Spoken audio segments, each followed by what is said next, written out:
ప్రజలందరి మనోభావం దెబ్బతిన్నదైతే జంతు కొవ్వు ఆయిల్కి సంబంధించి, ఇది మనోభావం దెబ్బతింటది వాళ్ళది. బట్ అది అవునా కాదా అన్నటువంటి దానికి కూడా ఫైనల్ ఇవ్వలేదు వాళ్ళు. దాంట్లో మెన్షన్ చేసినటువంటి ఇంగ్లీష్ పదాలు సరిగ్గా ట్రాన్స్లేషన్ చూసుకుంటే నిల్వ కోసం, నెయ్యి నిల్వ కోసం కొంత వాడతారు, కొన్ని కెమికల్స్ వాడతారని రాశాడు అందులో.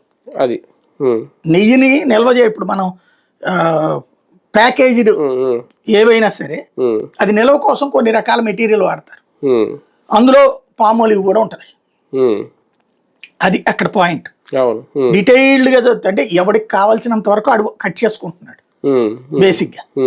ఇందులో ఒకటి సింపుల్ గా ఈజీగా అర్థమయ్యే భాషలో చెప్పాలంటే, ప్రతి దేవస్థానానికి సంబంధించినటువంటి ఆ నెయ్యి సరఫరాల్లో తినగలిగేది ఒక్కడే ఒకడు, ఆ శాఖ ఉద్యోగి. ఆ శాఖ ఉద్యోగికి ఇంతని మామూలు ఇచ్చేస్తారు. అలాగని ఆ మామూలు తీసుకునే ఉద్యోగి తప్పుడుది కల్తీది రప్పించడానికి ఒప్పుకోడు. తప్పుడుది కల్తీది ఏ ఉద్యోగి కూడా ఒప్పుకోడు.